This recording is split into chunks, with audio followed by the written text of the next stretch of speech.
Muy bien, mil disculpas. Ahora soy yo la que tiene problemas de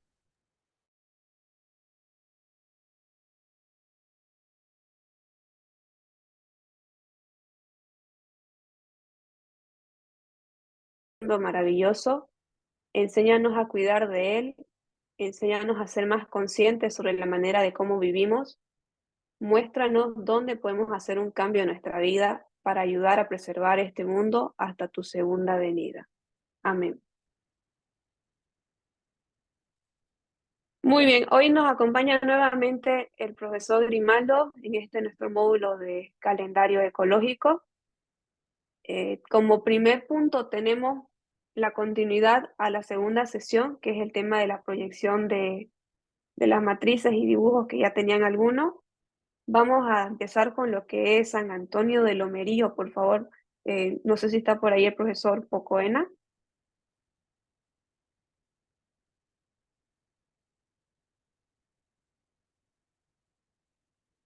Profe Sí, Pocoena. ya, Muy bien, ya, enseguida le proyecto. ya. Sí, sí, tenemos expositores de estos, van a intervenir los colegas. Ah, muy bien, Tenemos, muy bien. ajá. Ellos tienen del Chaco, casa, agua, bosque y algunos indicadores. Perfecto, enseguida se lo habilito ahí. Hopefully, the English people can hear me now. Sorry, I got kicked off at the beginning.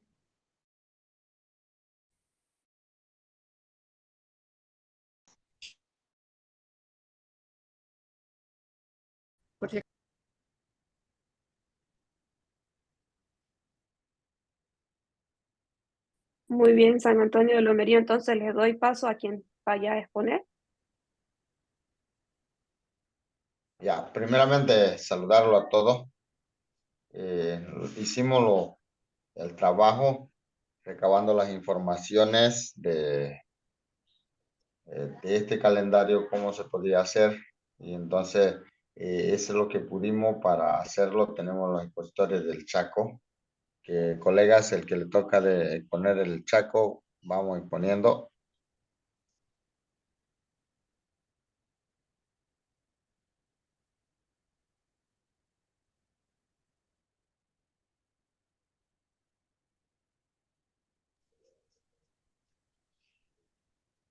Colegas,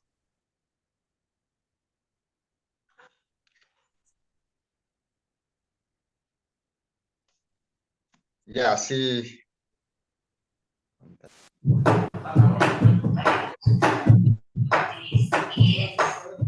Profesor Ignacio, Isaac. ya, le escucho. Sí, Eh, usted, profe, ¿sabe o lo podría hacer en caso de que no hubiera quien le toque? claro, Por favor. ya, tendríamos nosotros del Chaco, las épocas, tenemos verano hasta casi del mes, hasta marzo, viene otoño, hasta casi junio. Bueno, son las épocas de la estación del año, ¿no? Entonces tendríamos como primera época de la preparación del terreno para el Chaco, que se empieza desde abril, la rosada del monte, tumbada de árboles en mayo, secada del chaqueo en junio, secado de chaqueo todo el mes de junio y julio. En agosto, bueno, acá tenemos costumbre de quemarlo, ¿no? Entonces se hace quema controlada, ¿sí, no? Entonces, y en mes de septiembre se hace la chafreada acá, que lo que hacemos es para limpiar totalmente que esté ya el terreno listo para la siembra, ¿no? Eso sería una primera época. Y la época de siembra, tenemos en enero la siembra del maíz, del maní, arroz y maíz. En febrero tenemos la época de maní, también se siembra el frijol y la yuca. En marzo la yuca, en abril la yuca, en mayo se siembra yuca y camote, en junio la sandía, el coco y zapallo, en julio no se siembra nada ni agosto porque es seco. De nuevamente se siembra en septiembre el maíz. En octubre también se siembra el maíz y arroz y plátano. En noviembre se siembra el maíz y maíz, arroz y caña en diciembre. Esa es la época de siembra que hay. Entonces tenemos la época de recarpida, de hierbada de la siembra. Tendríamos todo el mes de febrero y marzo. Y recarpida del arroz que se siembra en octubre, se recarpe el mes de noviembre y diciembre, ¿no? Entonces tendríamos eso y recarpida de nuevamente de la yuca tendríamos también en el mes de febrero y marzo. No cosecha de choclo para el consumo diario, porque aquí no lo cosechamos todo. Tendríamos lo que se siembra de noviembre a diciembre, tendríamos la cosecha de choclo, tendríamos en el mes de febrero, marzo, abril, mayo y junio. No, recarpida del frijol se hace en el mes de febrero y marzo. La época de recarpida de la yuca tendríamos también abril, mayo y junio. Cosecha de maní, la carpida, porque aquí se carpe de nuevamente, tendríamos no, recarpida sí, recarpida de la yuca tenemos eso. Cosecha del maní tendríamos en mayo y junio. Tendríamos el color medio lila acá, eso. Entonces tendríamos más cosecha de Eh, maíz y arroz en abril y mayo. Cuando ya está seco, ya eso se cosecha para guardar. Cosecha de frijol en abril. Cosecha de yuca en noviembre. Cosecha de la sandía estaría en noviembre, octubre y noviembre. Cosecha de zapallo en octubre y noviembre. Cosecha de camote, esto se hace en octubre y noviembre. La cosecha de caña se empieza desde mayo hasta septiembre.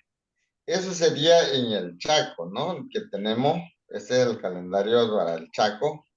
Ahora tendríamos el del agua. Profesor, Eh, un ratito lo voy a interrumpir. Profesor ya, Grimaldo, ¿está bien que se explique así paso por paso o quisiera de otro modo? No, me parece bien, que continúe nomás. Muy bien, gracias. Profe Pocoena. ya, seguimos entonces con el agua. La época de agua, caudal o de llanura de río, acá arroyo o quebrada que llamamos, estaría enero, febrero, marzo, abril hasta mayo. Siguen correntosos las quebradas, ya desde junio, julio, agosto, septiembre, octubre hasta noviembre. Es tiempo de seca, ¿no? Desde diciembre comienza la lluvia, bueno, hasta mayo. Entonces tendríamos la época de pesca en menor con anzuelo. Acá lo anzueleamos, no vea, así con en menor tendríamos en la época de enero, febrero, marzo, abril, mayo en tiempo de llanura y en diciembre. La pesca con chipa en menor cantidad. Esto lo hacemos en las pequeñas cataratas que hay aquí en los medios.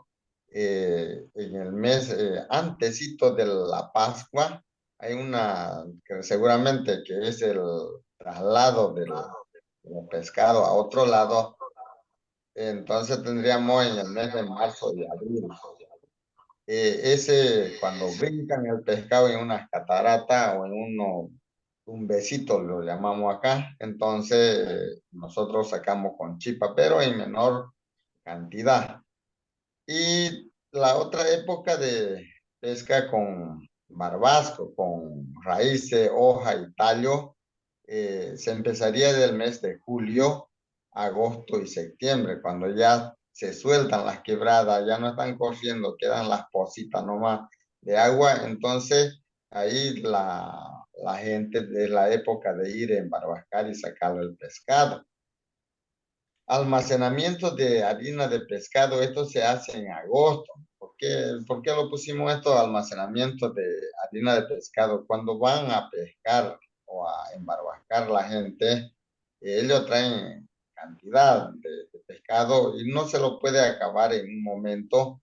Entonces, como en el tiempo de agosto está la calor elevado con una temperatura alta, se lo pone a secar y luego se lo muele este pescado. So because we're in this period when there's not so many fish as there would be during the rainy period, we take advantage of the dry season and the sun, and we collect it all and leave it to dry so that when there is not fish, we can take this dried fish out. A la comida, entonces así se pueden volver a alimentarse. Eso es lo que pusimos. And this way we can make sure that we always have Para food poder even when él, there's not para poder él estar, um, plenty of food. para poder comer ele depois. Sí, exactamente. Eso sería de la época de agua. Eso es lo que hemos puesto, ¿no? La época de agua. Ahora tenemos en el bosque eh, recolección de... Perdón, recuerda por favor mantener en silencio sus micrófonos para que no haya interferencia. Gracias. Ya, en el bosque tenemos recolecciones de flores medicinales, como ser viravira blanca y viravira negra. Esto se recolecta, no todo el año tiene la flor, que es una medicina. Entonces se viene de mayo, junio y julio. Tendríamos recolecciones de May and July to collect these medicinal flowers and plants, the white and the black ones. Una resina o aceite que se recolecta también o se saca en el mes de julio, agosto y septiembre, cuando no tiene tanta agua esos árboles. Entonces tenemos también más abajo So if you go further down, fábrica de jalea de cuchi para lo que se quiebran. we have this activity throughout the whole year of creating the tools that we use to chop down the forest or to chop down the plants that we're doing while we're there. Una fractura, una persona quebrada, Um, pueden cubrir con eso al tiempo sana sin ninguna cirugía, ¿no? Entonces, eso es lo que pudimos sacar. So this is what we could pull out with relation to the forest period. Entonces, pero no vamos a estar argumentando más. So we're hoping that in the future we can continue developing this and adding more items. So moving down to our calendar of the house and the home area. So here we would have the different months, obviously, in January, February, March, April, May, June through to December.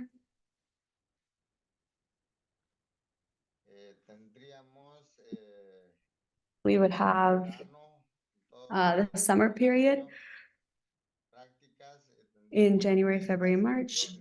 Right under that, we have our main festivals, Carnival. In February, we have Easter in April. We have our patron saint feast in June. In August, we have our country celebration. In September, we have the Day of Santa Cruz. In November, the day of the deceased, the Day of the Dead, and then obviously Christmas and New Year in December. These are our large celebrations throughout the year in San Antonio de Lomerio. Some of the smaller festivals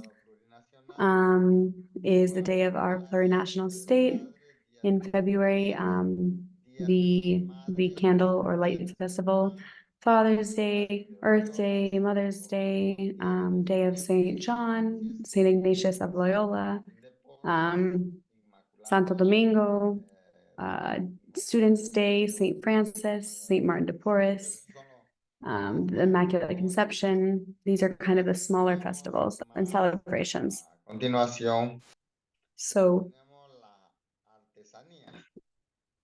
artesanía. so then moving below that, we have our crafts or Marzo es la our artisan processes. In January, February, and March, algodón. O sea que porque está lloviendo, we have the cotton work hacer otra actividad, entonces pueden hacer because actividades it's raining. You can't move, you can't go out.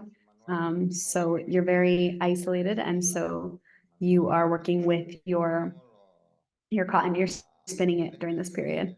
enero, febrero. You have 3 months, January, February, March, to work on this. Algodón In April, we don't have, but then back in May again, you are harvesting the cotton through to July and August. And then you begin spinning the cotton again in September and October. So this would be kind of the period of cotton. The sewing in January, the women would be weaving their hammocks and their different crafts. Entonces, esto también teje en el mes de enero. So this is also in January and February, Marzo, March as well, April. y nuevamente cosechan de hoja de. También And then in May, they start harvesting the palm leaves. como hacer el sombrero. At the same time, the men will also be doing different crafts. So in February, they will be creating the sombreros or the big hats or some of the other crafts out of the leaves. En mayo, ¿no? And then would go to harvest the leaves again, but in May. Azaye, Kiboro, en agosto también, los varones tejen las. Also in August again, the men would use these palm leaves to create those same crafts En nuestro medio. in August and September. Tenemos de cerámica. We also do ceramics here. Hace, desde abril. So you would do it from April. You'd be collecting the clay or the materials to create it in April and May. Cántaro, fuente, cazuela, In June is when you would actually start creating the items, these ceramic items. De junio, julio y agosto, donde un poco sigue un poco And then in June, July, and August, ¿no? Entonces es this is kind of this dry period again. And so this would be the period of ceramics. So you can dry it and work with it. construcción de instrumentos. The construction of different instruments is our next category. In February, cutting and working with wood to create musical instruments. You can create percussion drums under the full moon so that the wood doesn't break. Cosecha de la tacuara para fábricas de instrumentos de viento, solo varones y las mujeres lo acompañan. In April, they begin building an instrument, a wind instrument that the males will use to attract the women. Sin que lo toque así la mujer, porque si lo toca la mujer, lo arruina la tacuara, se aplasta, se parte, ¿no? Entonces. So only the men can play these. The women are not allowed to play, or it will have negative effects on their hair and their body. And so these are only for the men to play. And this is April and May. They would be working with this and creating it and playing it. The period of playing musical instruments. Excuse me. So we have the flute being played in January during the rainy season. During rainy season, the parents will teach their kids how to not only play, but also make these musical instruments. El fífano lo tocan hasta febrero, cuando ya llegamos al carnaval. Después del miércoles de ceniza, ya no se puede tocar Here again, we have Carnival. And so they're making this fermented drink for some of these large festivals. They would also do it for Easter. After Easter, you would go to harvest some of the pools. And then until June, you'd be playing the flute still. Y la flauta se toca también vuelta hasta noviembre. And then you'd be playing the flute in October and November. In December, during the Festival of the Virgin Mary, you play a different type of instrument, a special instrument for this period, for the new year.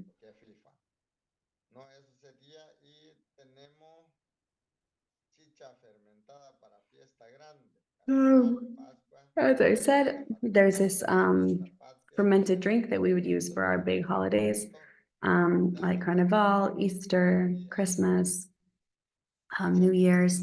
So at the same time that we're playing these musical instruments, we're also making them. This is a similar drink that we would make for daily use, but it's not fermented. And you can drink that all the time, make it all the time. All throughout the year, we make food with rice. We're eating rice every day.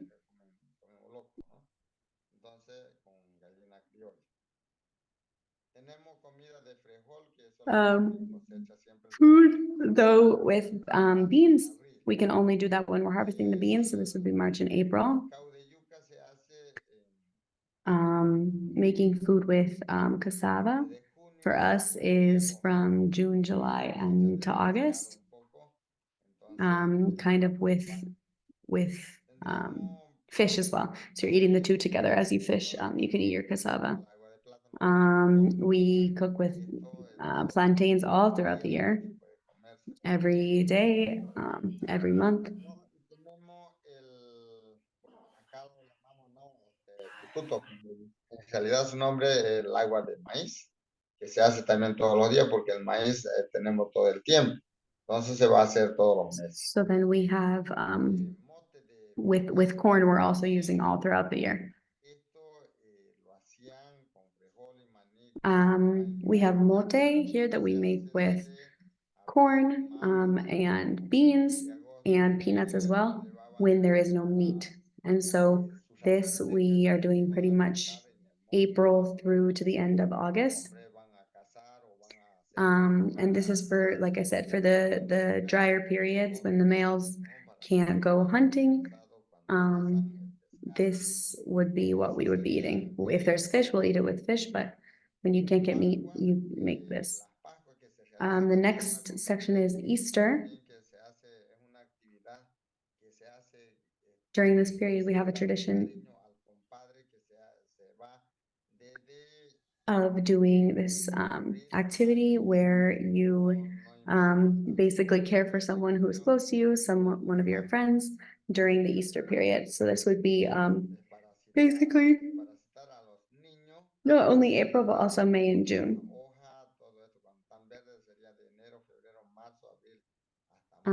January through May, we have an activity with the children.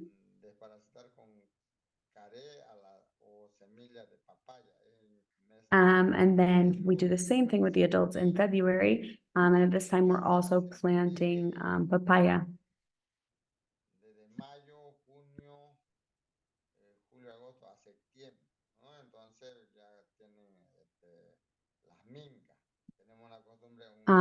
So at the beginning of the year, we're deworming or taking out the parasites at the same time. So you do the children first and then the adults.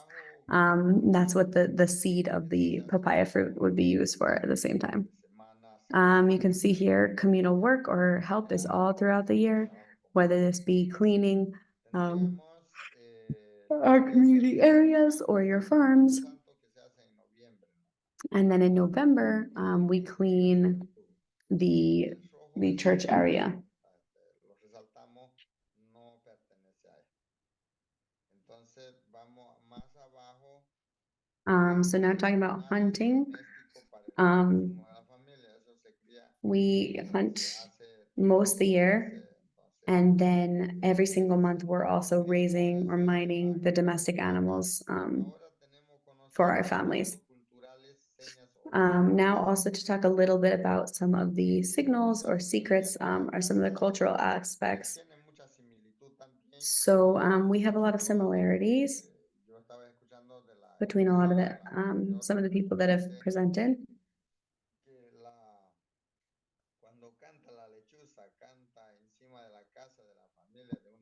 So similar to the other community, we have the signal that when an owl sings outside your house, it signifies that a woman inside is pregnant. Here it's the same.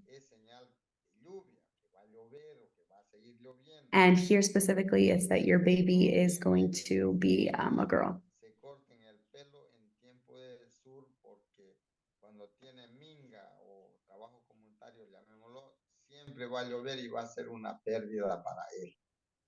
You cannot cut wood during the new moon because it will break up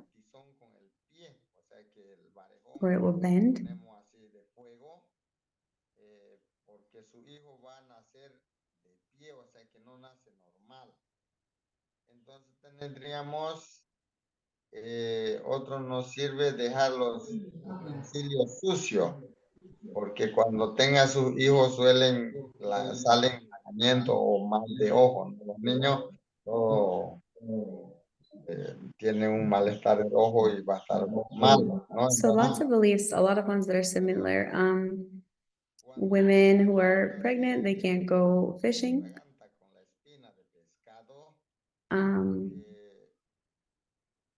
When medir con una pita o hilo el pescuezo, el cuello de un perro y atar en el pescuezo de atargantado, suele que va a pasar sin hacerle una cirugía, sin ver, solo es un indicador igual. Cuando entra cuerpos extraños en el ojo, escupir 3 veces en el suelo y lo expulsa afuera del cuerpo. O sea que también otro indicador que si nadie le puede ayudar y entra una basura en el ojo. When someone pokes themselves with the spine of a fish, you have to feed it to one of the dogs and then put it behind you. We have lots of different indicators. Those who are working with honey, they are not allowed to enter the farm because it's flowering, and so they would dry up the rice or the corn. So you can't pass into the farm or any of these places with honey or it will dry everything up. Cassava you plant during a new moon. So that it always tastes good. And that it never hardens, it doesn't get too soft. You should not plant cassava, rice, or corn when the wind is really strong, because it won't bear much fruit.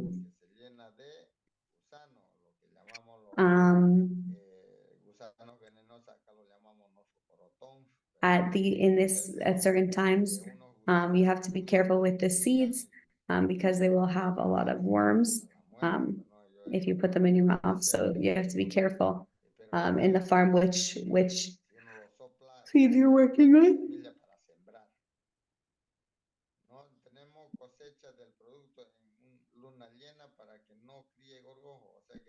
And you can't blow these same seeds.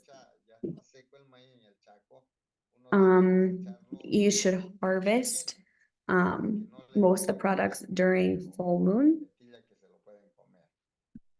En cada siembra de los productos siempre se pide so that these plants don't grow weevils. If you plant them in full moon, they won't una buena cosecha.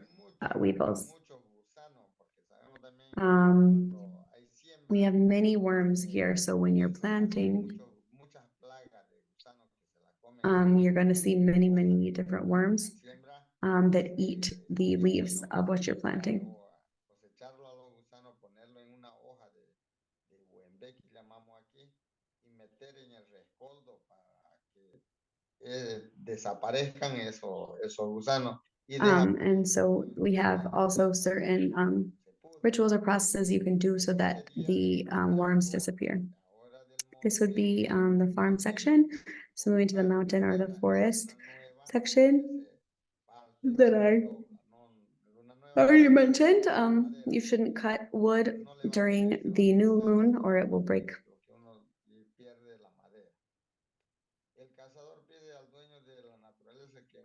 The hunter should ask the owner of nature or the spirit of the area good luck in hunting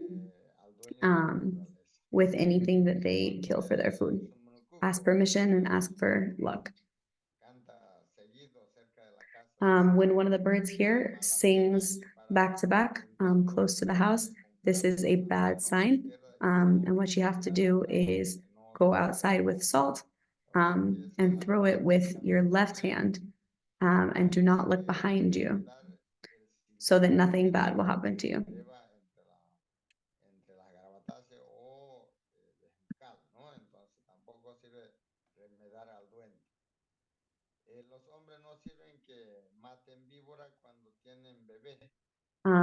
Men are not supposed to kill snakes when they have a baby, a new baby, because afterwards they won't be able to walk for a long time.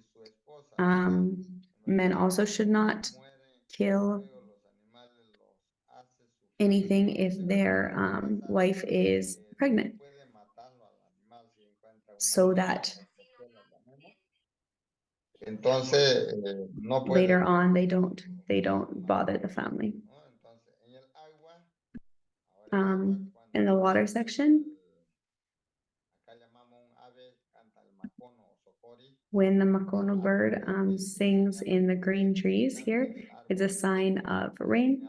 And if they sing in a dry tree, this is a sign that there will be continued dryness or a drought. When the hunter ants come out, it's a sign of rain.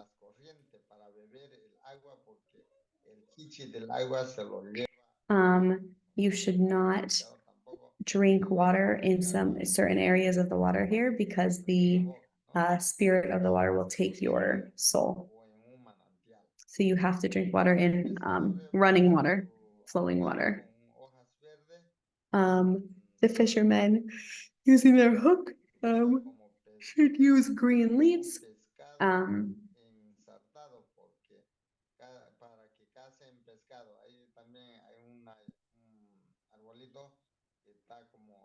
Su hojita casi escama de pescado, entonces con eso hay que frotar el anzuelo para que tengan suerte de sacar, de pescar, ¿no? Y tenemos el piojo y la piedra de la turbina, el pescado. They should tie all of their fish together with these green leaves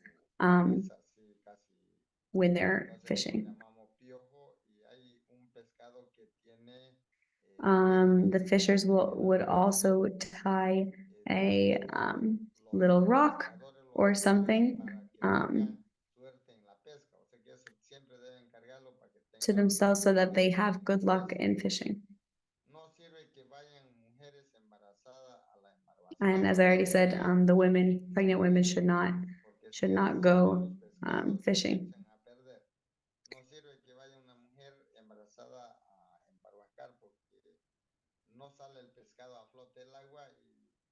Because if she goes, the fish will die, but they won't come up. We won't be able to access them.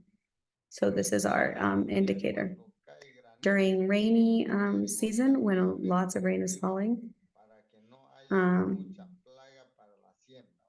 there's not a lot of bank space or space along the side to plant or to do anything. So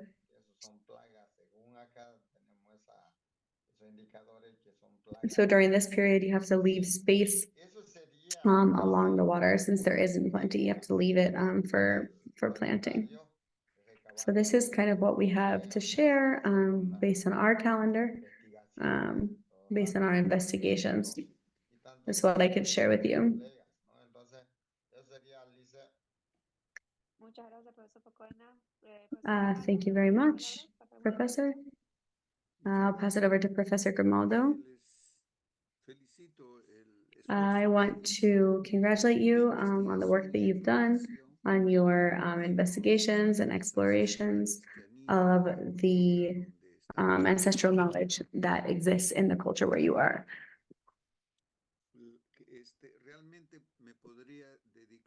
I really could dedicate so much time to this. We could talk for days about the work that y'all have done, because I imagine that the conversations that you had in obtaining this information were probably long and lovely that you have had with the people there.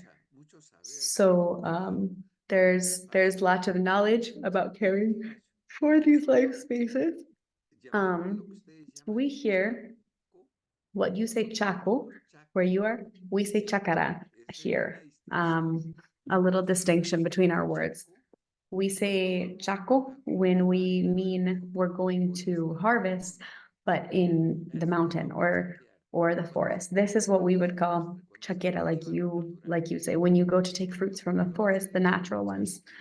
But what you say Chaco of doing in the farm, these activities, we have a different word for that. So just interesting.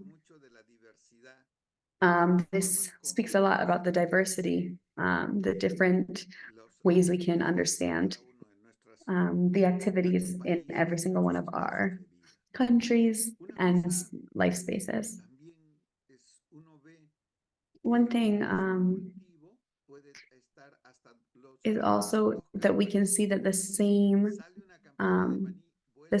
cultivant or the same product could be planted in the same area. Sometimes there are yearly farms or areas. Sometimes after you burn in the forest, there's often periods after you burn where you're planting. So it's just interesting to see here that you could plant, for example, peanuts, and right afterwards could plant a different product in the same area. So when you look at life, una vida muy densa. in these communities, it's a very dense life. There's a lot of information, many activities are happening at the same time. So this requires cooperation. Hacerlas individualmente. It'd be impossible to do these activities individually. So in many times we do these in groups, either between our families or within the community. I think this is really interesting. I also would like to say, when I began this conversation, we started talking about care for the earth, for the world. And we started kind of from an ethics basis with a certain idea of behavior that humans should have with relation to the earth and the world around them. This is really interesting. When you talk about the secrets specifically. And the signals as well that you have in all four life spaces. There is a text that I think about, and I want to distinguish between a signal and a secret. A signal is like if you're going to go cut a tree, or you're going to cut down anything that you're going to use. This you have to do in full moon. So the non-human world is telling us when we should do this activity and when you shouldn't do this activity. Harvesting cassava, you should do after full moon, for example. So this, for example, in my community, it's also like this. We usually start planting cassava 5 days after the new moon.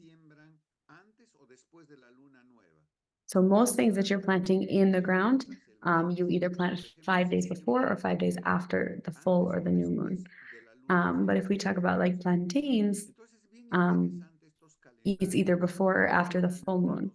So it's just interesting to see within the calendars how certain things are signaling when you should do certain activities. In these cultures, the willingness of the people is not the only thing that's important. It's also the willingness and the direction of nature. And so we talk about this investigation process as a dialogue with nature. This is different expressions of nature. Like, and we would say we're talking, we're conversing with the moon, with the ants, with the birds. We're talking with everything. We're having a dialogue with nature, with the human world and the non-human world, the more than human world. And I think this is really important because in modernity today, the human decides everything. Humans decide when you want to eat, what you're going to do, what you're not going to do, without this dialogue with the nature. But here, nature is telling you, now is the time to go fishing. Now is the time to cut your farm. This is what I'm talking about when I say signals. But then, for example, when you talk about instruments, when you should play a certain instrument and when you shouldn't play an instrument. Usually in our cultures, there is music of nature. And this is not the same music in the dry period as it would be in the rainy period. The world hears, and the human, we are not in the world to go against nature. We are here to accompany natural processes and to serve and to care for the nature and the world around us. So if the earth has a song, the humans need to accompany this song. So I think this is really interesting what you've said, because it's the same you find in other spaces. If a summer instrument or an instrument you would play during the dry season is meant for that, you have to play this in that moment, because if you play it during the rainy period, you're calling the rain, and this can't happen during the dry season. And so this also is really important with human ethics. You have to listen to nature. You have to listen to what it's telling you. So we denominate here, we say certain things are secrets to distinguish the conversation with nature. They're kind of norms that guide our behavior.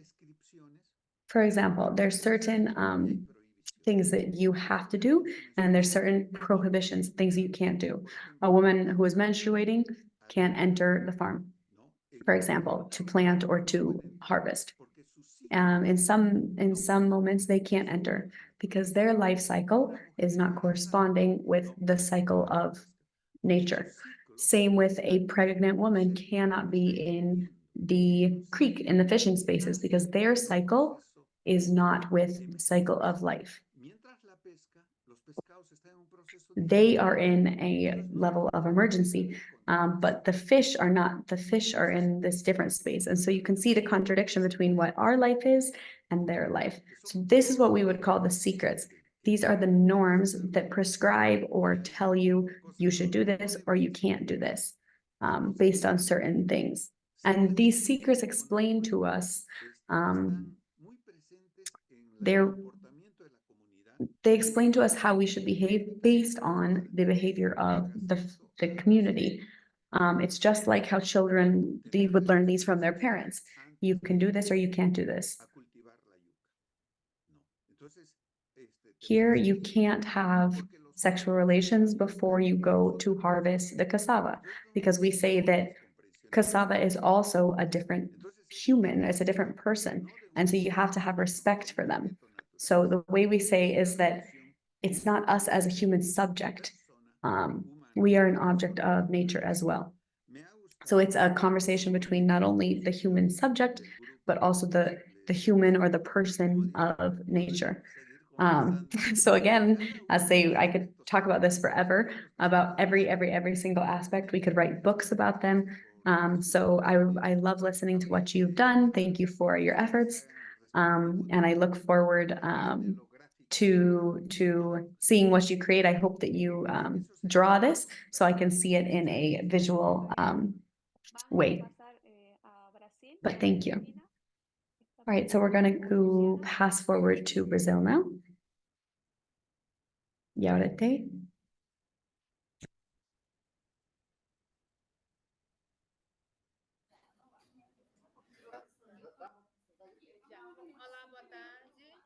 Good afternoon. This is our group here with the ecological calendar.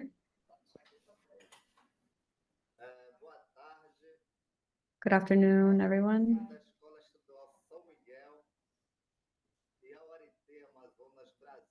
We're from Yaurete in Amazonas, Brazil. We will be presenting our traditional calendar that we worked on throughout the past year with our professors here. We divided up the work, how you could utilize this calendar. So,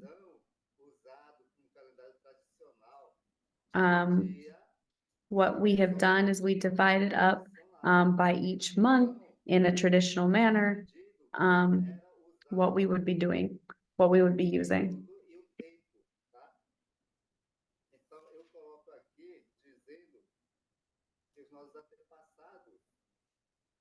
Dividiam o tempo durante o trabalho, tá?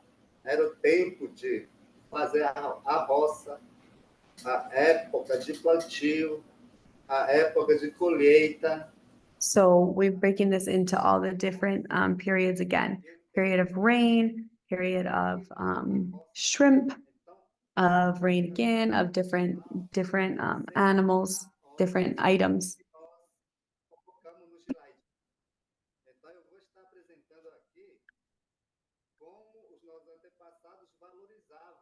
So I'm going to present here what are some of the important things that we need to value for our community.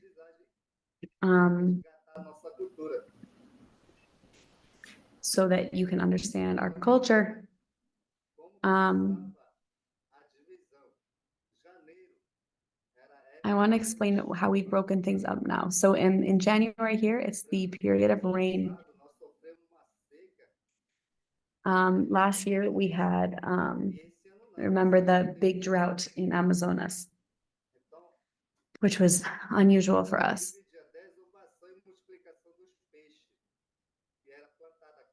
This is a period of multiplication of fish. And right there are all of the names of things that we're planting. So sugar cane, pineapple, pepper, potato.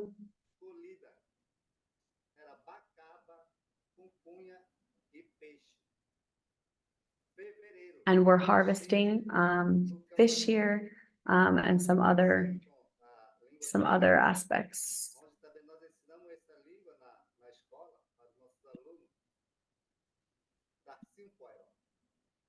Era o tempo de Piracema, época de verão, queimada de roça.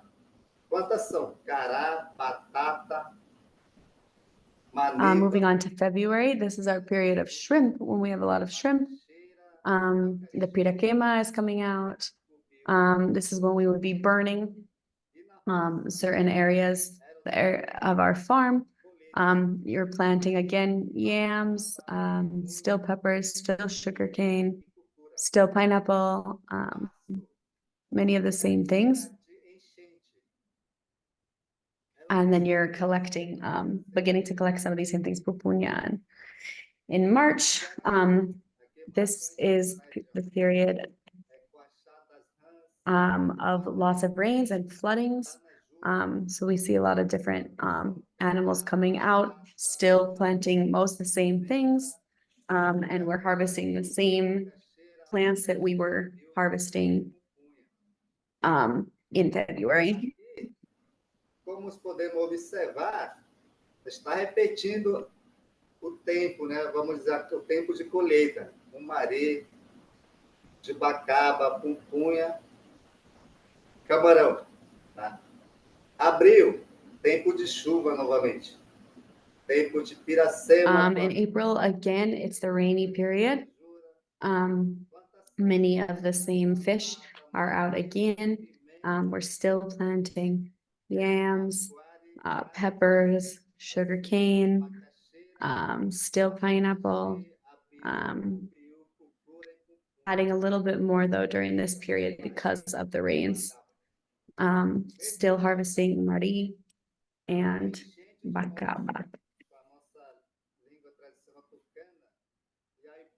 In May, this is again floodings, big floods. This is when the birds will start migrating. And again, we're planting many things during this period, continuing with the same ones. But we're also seeing many different fish coming out at this time.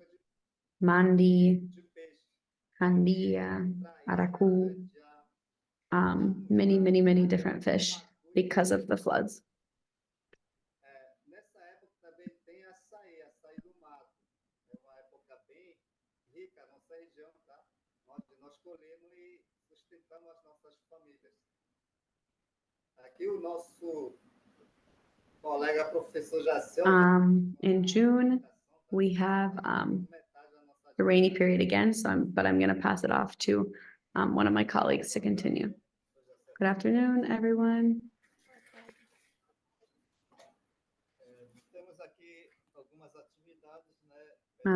Here we have some of our various activities that we've been working on as a group. The information we collected by accompanying the knowledge holders in our community. There's some things here, of course, that are repeated because of the different seasons, and some things that are the same in some of the other communities too. But in June, it's raining again. We're doing different chores or jobs during this period. Again, the birds are migrating.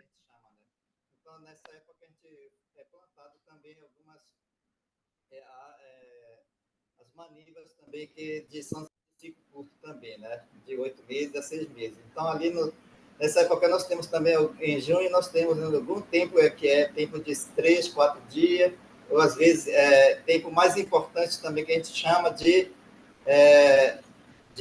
tempo do aru, que a gente chama de uns 10 ou 15 dias de friagem também, né? Essa é uma época que a gente é bem considerado, que nós chamamos de época do benzimento das plantações. Então, no caso aqui, a gente planta aqui as roças. Because of the rains, usually during this period, we'll have long periods where we will be planting or at our farms, because you can plant plenty during this period. So we will be there for long periods of time, sometimes 15 days. We also see lots of different fish coming up, but during this period in our farm, we would be harvesting açaí.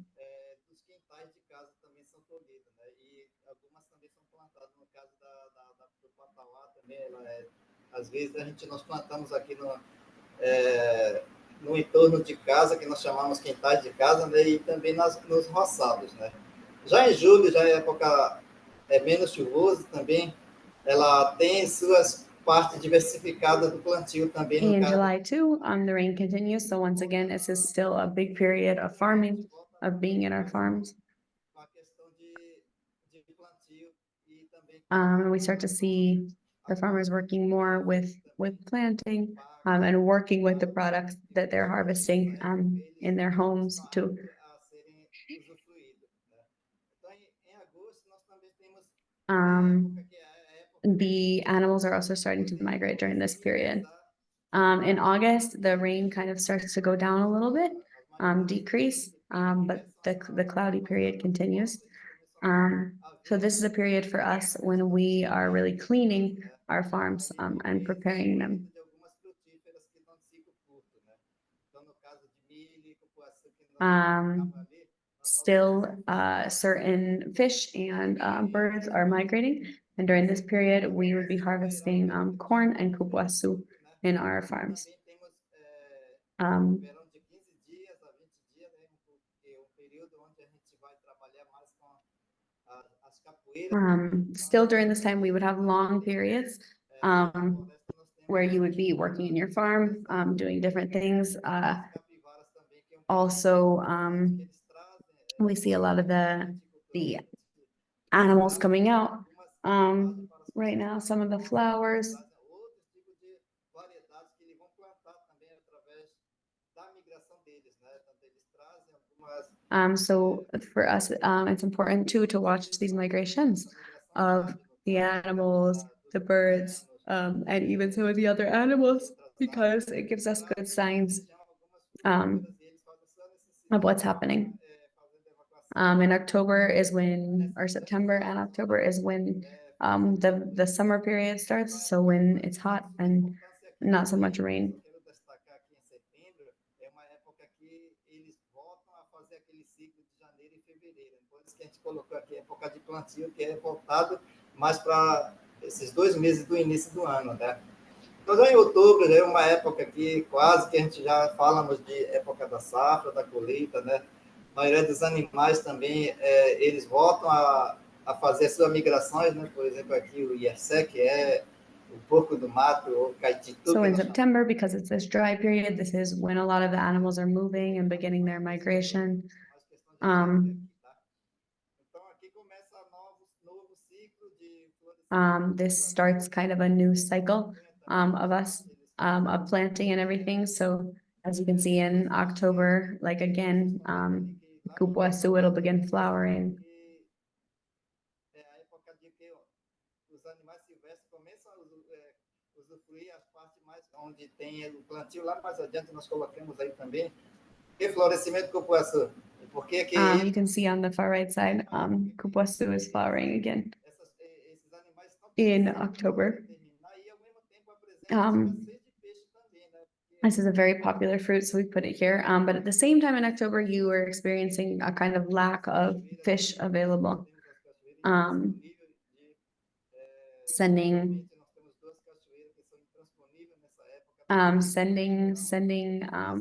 our people to some of the waterfalls in our community. There's 2 really big waterfalls, but these make it difficult for some of the fish to migrate, to move. So bem amenizado mesmo, né? Dependendo da situação, tá? Então temos tempo de reprodução de todos os animais silvestres, tanto os domésticos e nativos, né? Digamos entre aspas, né? in November, still the summer continues. The animals are moving, and this is also the reproduction time for all of the animals of the forest. So we're seeing a lot of the animals, and a lot of them are around, and at the same time, we're beginning to be able to harvest again, harvest those same products. Cupuaçu again, a lot of different fruits. Em dezembro nós temos verão, assim, verão considerado de 30 dias, 25 dias. E a colheita nós temos aí Cashew. que ultimamente nós tivemos muito sucesso, né? De cultura também, mas During this period, we would have isso aqui tá a little break of like 20 days where you could really focus on different works, different things in the community. Fora a parte disso, a gente considera aqui com relação a cosmologia, né? A época que a gente tem, no caso do desmatamento que a gente fala, desmatamento que a gente fala aqui, a gente é plano de manejo que a gente faz aqui na nossa área. Por exemplo, no caso de palmeira de Buriti, a gente vê que essa palmeira ela não dá fruta, a gente derruba ela e a gente vê a época da cosmologia, vê se lua minguante, vê se lua cheia, a gente derruba ela para... We had an experience where we went by a lady and she was telling us that a certain tree never flowers. And we had been able to see this flowering in a different community. And so this is interesting to kind of think of the cosmology of the different communities. And then we were able to see later on with the same lady, certain plants that were flowering, and we could really see the effort that she had put in during the different periods of planting and everything. E como o professor já tinha falado ali antes, nós temos pequeno problema no ano passado, nós tivemos bastante época de 3 meses de verão. As you saw, last year, we had a little bit of a problem with extra summer months, lots of drought. And this really was rough for us as a community, with a lot of our products.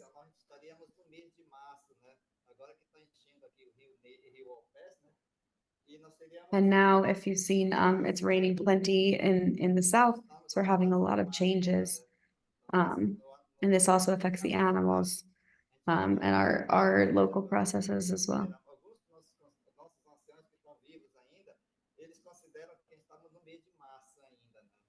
Então, isso a gente preocupa bastante.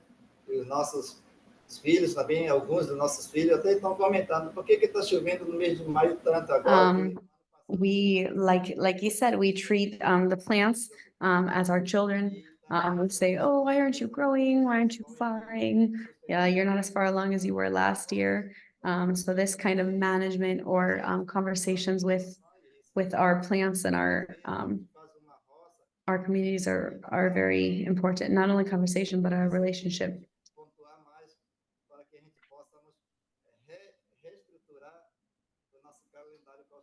Local e a nível local e a nível do nosso estado também. It's important that we can see what we're doing through the vision of our own cosmovision and cosmology. So I'll pass it back over to Professor Grimaldo, no?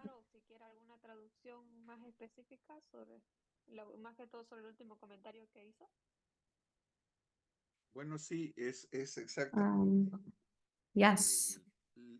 Han traído el tema You have definitely highlighted the theme of climate change and how it's affecting us as communities, and the transformations of the earth and natural processes, especially in recent times.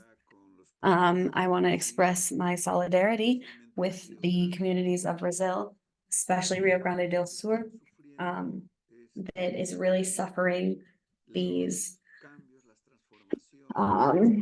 transformations, these problems that we're experiencing with climate change. We have an excess of rains, or we have drought.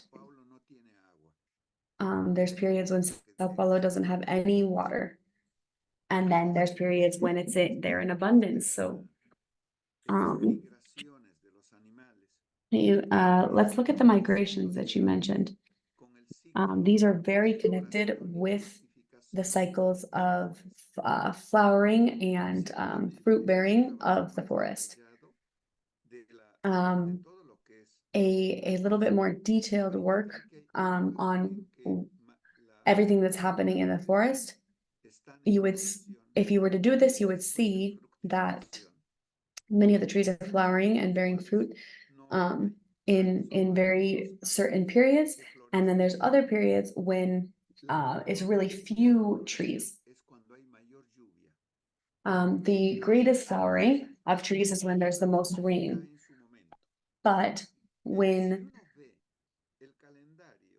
the rain falls at certain periods, if you see on the calendar the cycle of flowering and fruit bearing, and then you look at when the animals are reproducing, you can see that the animals start to reproduce when there's food in the forest. So the cycle of all of these animals is very closely connected with the cycles of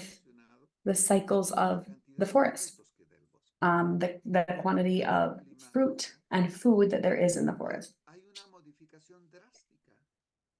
With climate change, there's a dramatic change with flowering and fruitifying of the forest. Sometimes there's plenty, there's extra, and then sometimes there's none. So what's happening?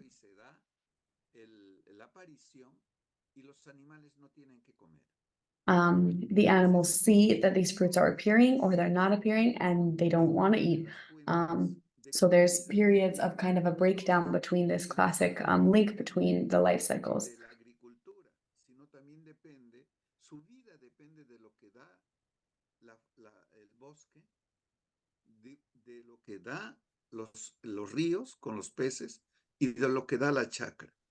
So many of our people, our life cycles rely on these three cycles, these three spaces of subsistence. What the river gives us, what the farm gives us, and what the forest gives us. If there are changes in these cycles due to climate change, what we see is things like what is happening in Rio Grande, but also you see that these migrations of animals are broken up and they're changed.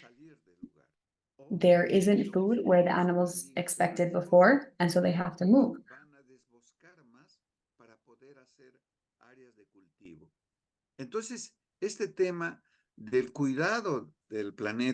So this theme of caring for the community, caring for our common home, caring for the forest, I think it's a very, very important aspect, and that deserves a greater conversation and special importance in every area. And for this reason, I think this calendar is so important for curriculum programming. These calendars are so important to be able to see what should we be doing in the classroom.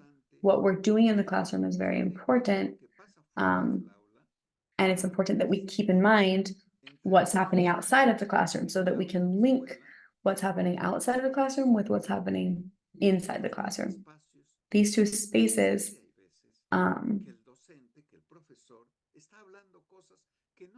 sometimes put us in a position where the teachers are talking about something that is completely irrelevant to the regular life of the children. In these communities, children do so many different things, so many different activities. And then when they come into the class, a teacher says, read this one book, and then we'll close it and put it away without context, without any way of connecting it to the daily life of these children. So our question and our goal with this calendar is to really link the two. To create a dialogue between the children and the teachers so that they're talking about the same things, what's happening in the forest, what's happening in the classroom, and linking these together. So these are just my initial comments to kind of pass to the second half of our session. We have finished listening to all the presentations of our calendars, very rich and diverse from these 5 different countries. We are in Latin America with a very rich, diverse geography.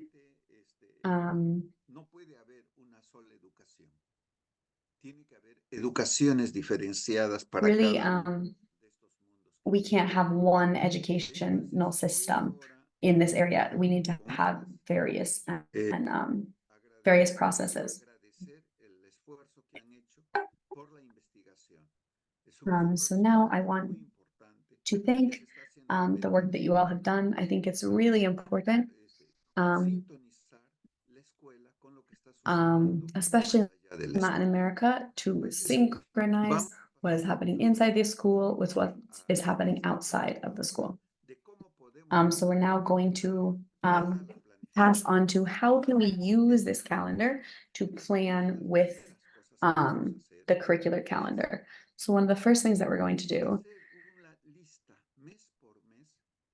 is make a list month by month of what are the significant situations to be able to create these learning moments or learning sessions for our children.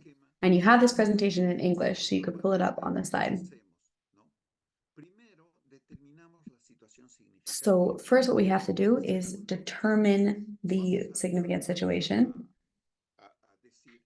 Second, we're going to say, for example, in the month when all families are in Bolivia, when they are harvesting their peanuts. So what's happening in this period? It's the same for the children. The children are also harvesting the peanuts. In the period of fishing, the children go with their families. They are fishing as well. When somebody walks through these Amazonian communities,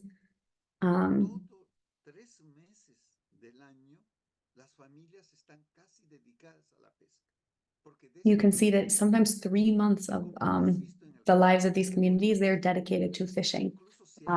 Here in the case of Bolivia, even when there's not fish, as they said, when there's not fish, they dry them so that they have this all throughout the year. It's beautiful how families organize these life cycles for themselves. So what does this mean for us? The professors and the teachers have to be aware and conscious of what is happening. So during this period of summer, the families are fishing. They're fishing more during this period all year, but fishing more during this period. And so these children come with all these ideas, all these conversations, all this knowledge about fishing. This is how they come to the classroom. And so in this situation, the teacher has two possibilities. First, talk about what the children are doing, or build a wall between school and the life of the child. These are the two possibilities. And I say two possibilities because many times what happens, and what's happened to me, is that when we walk through the forest, sometimes you see a teacher is just talking things about math or things about communications, geography, history, that don't have anything to do with what the child is actually experiencing in his house or in his home. And so there's kind of dissonance, what we call cognitive dissonance, or a breakdown in your brain between the two things that the children are learning. And so these children are talked to in a different way outside and a different way in the classroom. And so there's a breakdown between their two worlds. And so this is what causes many difficulties for these children, because they don't know what the teacher is talking about, because their life is in a different world than the child's life. So during this session, I want to highlight when it's possible, what we should do in the classroom is empezar a conversar lo que está pasando. Start to talk about what is happening with the children in their daily life, what calls their attention. And this is what we call significant situations. So what I'm going to do is invite all of you to create another matrix month by month so that you can see where are the children this month? What are they doing with their families during this month? So you have your 4 life spaces. You have the forest, the water, the farm, and the home. So it could be true that the children are in all 4, but there's probably something that's calling their attention even more, or that's especially important for them during this period. And this is what we would call a significant situation. So we would make a list of what these could be. And then afterwards, we would be creating another matrix like you did to decide which learning project, or session, or experience, or whatever you would call it, from the curriculum, we're going to see how we can connect those. We cannot deny what is happening in the world, what's happening with this climate crisis. And so this learning process is a questioning process. What is happening in the water? What is happening in our farms? What challenges are we facing? What does it really mean to care for our common home? So a learning project should be determined based on what the child is interested in, but also based on what some of the challenges they're facing are, and connect to the curriculum goals. I hope that you have some time between today and the next session to do this exercise. Let's look at conservation, for example.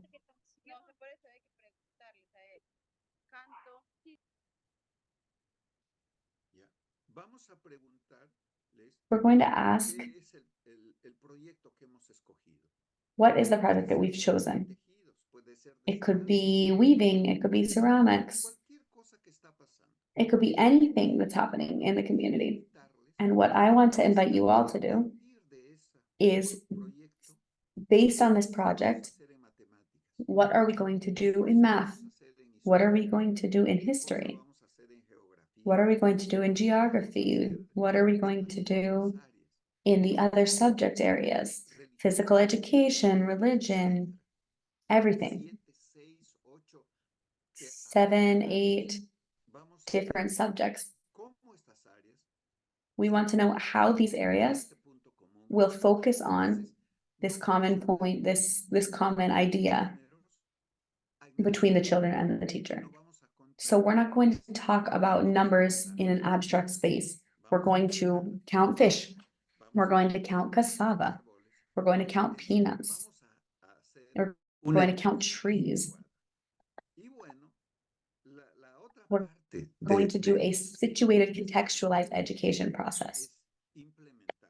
The other process, or the other part of this work, is to actually implement this project so that it doesn't just stay in the planning stage.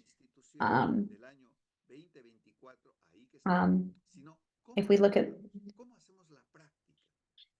we don't want to just create this 2024 beautiful plan for our classroom, but how are we actually going to do this? How are we going to use this project to address some of the cultural, ecological challenges that we're going through? Loss of culture, loss of language. How can the school actually contribute to regenerating this world that we want to see? So this is the general outline. I don't know if we'll be able to do it in these 4 sessions, but we're going to try the best that we can. So look, this is a calendar that some communities have done. Some of you have drawn in this way, some have done it a different way. Here, for example, they've drawn the farm, forest, and water space. They haven't included the home in the middle. There's always a typical drawing of the community. And normally, you would do it in the dry and the rainy periods. They haven't divided it up like this, but every calendar is very distinct and unique. But the important thing is that the calendar can serve as an instrument to discuss with the children about what they're interested in and to orient us in the educational community to what we're going to do and how this is going to relate to what the children are doing. So you all have presented some of the things you do in the water, in the forest, in the farm, and in the home month by month. So what we're going to call this is that you presented your knowledge matrix of the 4 spaces of life of biodiversity.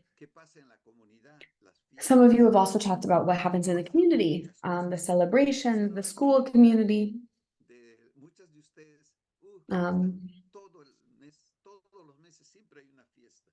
For many of you, I see that every month there's a celebration, there's a party. In some of the communities, we could say we're living a permanent celebration. But the beautiful thing about these matrices is that they kind of give us an image of what your community is living, what they're going through. So based on this matrix, what we're going to do is choose a significant situation. So what is a significant situation? Significant situations are activities that at the educational level, activities that students develop in the different living spaces of their community and whose practice is of interest, importance, and significance in the healthy regeneration of their living conditions. For teachers, these practices allow them to develop an education with cultural relevance, which mitigates the impacts of global and local crises. This is an important thing, that education is based in the place where you are. While also facilitating the students' learning of practical skills in the different areas of the curriculum. So some examples. What we've done with this calendar is we've given some examples of a situation, a significant situation. So this is an example. What's happening in the water? What's happening in the forest? We've talked with the teachers in some countries, different places. For example, they would say in January, the rivers are growing. There's a scarcity of fish. The eels are appearing. In the forest, reptiles, crickets, worms, they all start to appear. And then in the farm, we're seeing banana, cassava, platano, and piquay. So these are the main activities that are happening in January for the community. So what I'm going to ask you is, of these three spaces of life and these three activities, or four, what do you consider is probably the most important for the child? For them, what is the activity that they're included in? For us, the teacher said the planting and harvesting of the plantains. So for us, January, our significant situation is going to be planting and caring for plantains in the farm space. In February, what happens? The rains come, you start to see fish, you're fishing with hooks, with mesh in some of the large rivers and streams.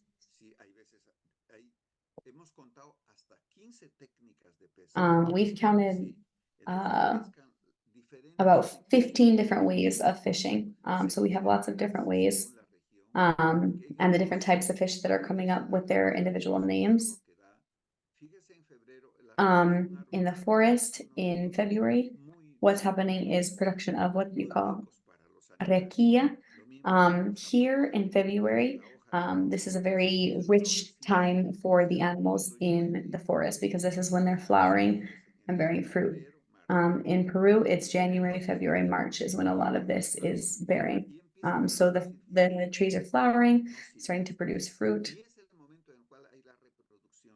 And this is the period when all of the animals are also reproducing. In the farm,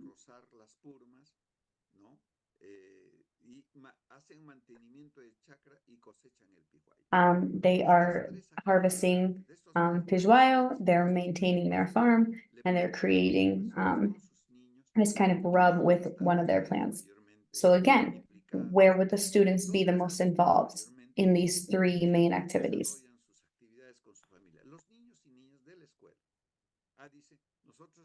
When we say children, we're talking about the children from the schools. So for us, they told us they would be involved in collecting the fruits from the forest because the animals eat it, but the humans also eat them. So of course the children would go with their families to collect this fruit that they can eat. So for them in this area, this is a significant situation. In March also, still fishing with waka, with hooks. The eels are still there, starting the migration of fish to the larger river. Lots of what we've heard from the other communities. Appearance of certain animals, crabs, catfish, etc. In the forest, cleaning the farms, burning, harvesting peanuts. So again, what is the activity that the children be involved in? And they said fish migration. of the Mijano. la actividad que ellas y ellos, los niños, están con su padre. Y entonces han puesto. So you have to choose the activity where the children are with their family involved. Here, the Mijano is a type of fish, but during the period when the water goes down, these fish start to appear, start to come up. So that is where the families, in the case of the Amazon rivers here in Peru, this is when they go to the water to fish. So this is an exercise that we've done for every single month. So the second thing is we're going to decide based on these significant situations what we're going to call our learning projects, what we're actually going to do. In February, we said collecting fruits from the forest. In March, rice planting. April, planting plantain. In May, descent of Mijano fish. When they start to, when most of the fish start to disappear. So this is what our professors have done. So what we said is, we know we're in a climate crisis. How can we present this biocultural challenge? What's the problem in this activity? So for example, in this community with the professors, we talked to the parents, we talked to the children, and we said, you're losing fish because of many of these climate changes. They say, we haven't had fish. What is the cause? We are taking lots of wood from the forest. There's a lot of deforestation, and the consequence is there's not as many fruits in the forest. When we talk about the forest space, the other question is, what are we going to do? So the children say, well, you have to care for the forest. So we say, okay, then you have to avoid deforesting.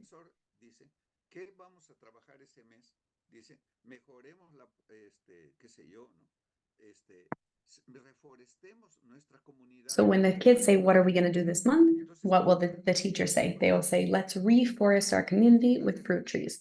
So that is the project and the name of the project and the learning. So now, as you all know, there's planning and then there's what actually happens. But we want to say, what are we going to do this month? And then here's the activities that will comply with what we decided. You can see later down too, we're looking at the forest explicitly in this area. Talking about planting plantain. Here we're seeing a decrease in the production of plantain. Land that is infertile, presence of pests, looking at kind of a breakdown in the equilibrium.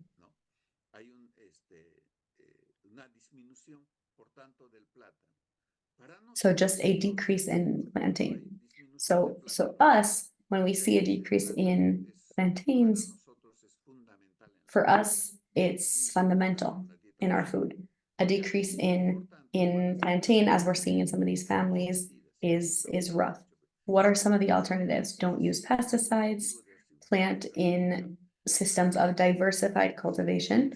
So our learning project in this case would be promoting diversified production of banana or plantain. These are projects that professors have actually done. So then I put an example here of May. What theme are we going to focus on in May? We chose fishing Mijano. What would be the name? Let's care for our rivers and the diversity of their fish. So this is what we're going to work on. What comes next? This is something that we also want you to do. Once we've decided we're caring for our fish, the idea now is, how are we going to do this? How are we going to link this to mathematics, to communication, to personal, to social, and to science and environment? I'm talking about some areas in Peru. What are we going to do? How are we going to work on this idea? Some professor may say, okay, what do I put here? You could put the objectives, the capacities that you hope your students are going to achieve. It's very general in the Peruvian case. But we're asking, like, what activities would you do in communication to care for our fish? So, okay, maybe in communication, we're going to look at some texts written text where they talk about what are our rivers, what are some of our areas of water. You're going to describe every single one of these.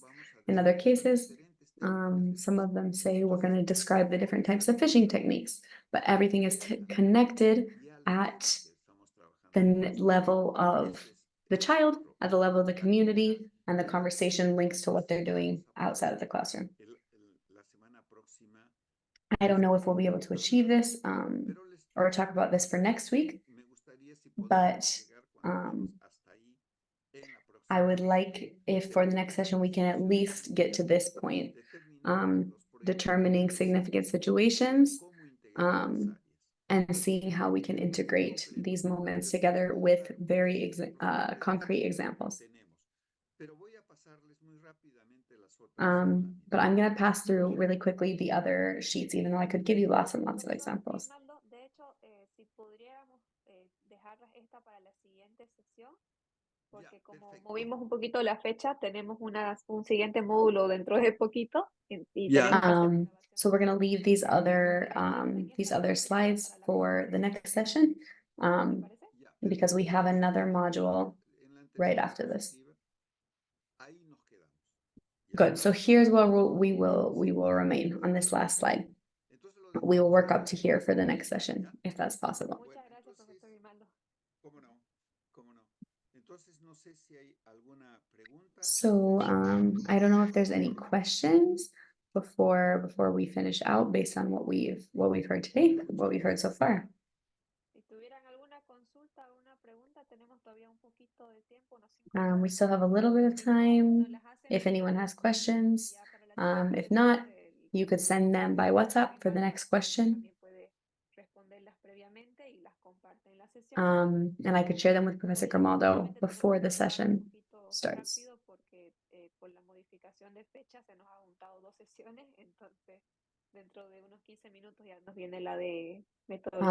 Yeah, I'm sorry, we had a little change in dates.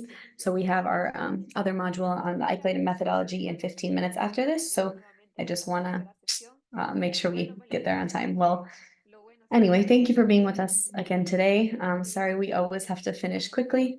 Our next session will be next Friday at the same time. Thank you everyone for being here, for your attendance. Creo que es Perú. Residencia Chuar, sí. I think there might be a question. Adelante. ¿Qué tal? Muy buenas tardes. Buenas tardes. Hi. ¿Qué tal? Good afternoon. Listo. Tenemos una consulta, señor doctor. We have a question, Professor Grimaldo. Here in our community, we are working on 3 different projects. In this case, 3 different significant situations. One project is in the farm, one is cultural identity, and the third is rights, cultural rights for the Achuar community. So in this case, could these 3 situations serve as our significant situations? Good. So cultural identity is kind of something that crosses through everything. I would like to hear about it. But what I would like is the first one about the farm. I would like to know how you selected this activity of the farm that you're working on. So what I think is that if you could just present the farm activity that you're doing, what cultivars, what products, and what is the main theme of this. If you all could present this with what we've already talked about, that would be great. For me, I would love if you presented your other projects to me, but for our whole class, maybe just the farm activity. So just choose one. But if you have all of them prepared the way we talked about, you could definitely present it to all of us, because I think the more examples there are, the better the dialogue and conversation.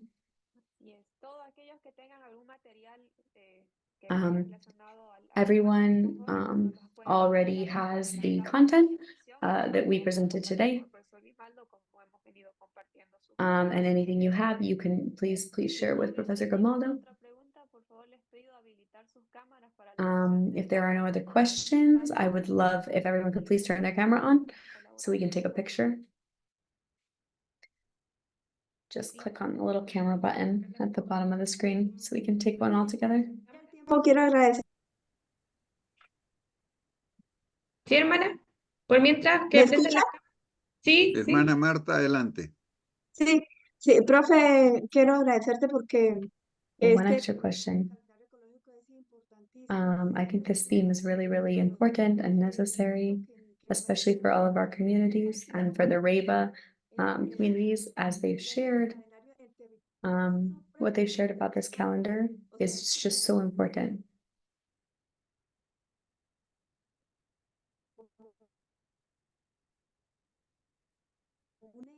¿Cierto? En la autonomía, en la pervivencia. It's a process of autonomy, of knowledge, of understanding, of getting close to our traditional knowledge.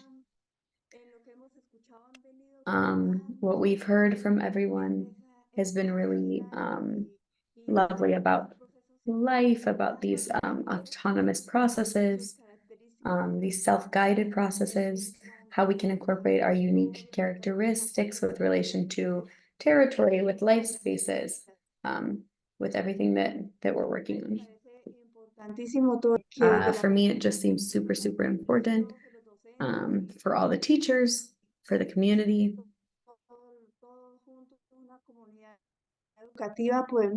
For all the educational communities.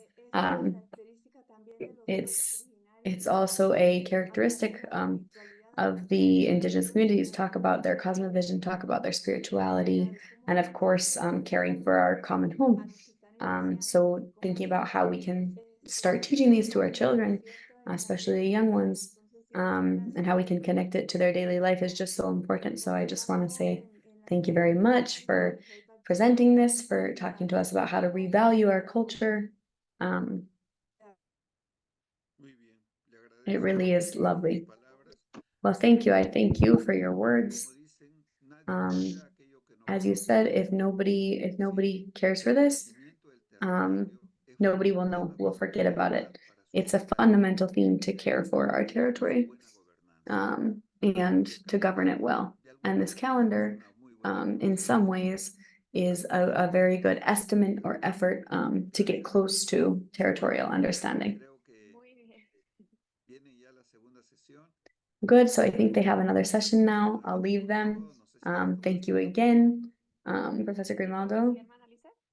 I don't know if you took the photo already.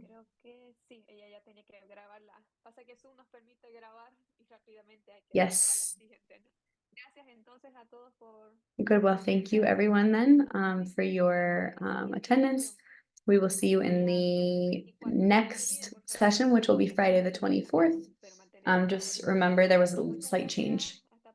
So I'll see you all soon. Thank you, everybody. Next time. Por favor, los de profesor Pocoena se pueden quedar para el tema de la lista. Gracias.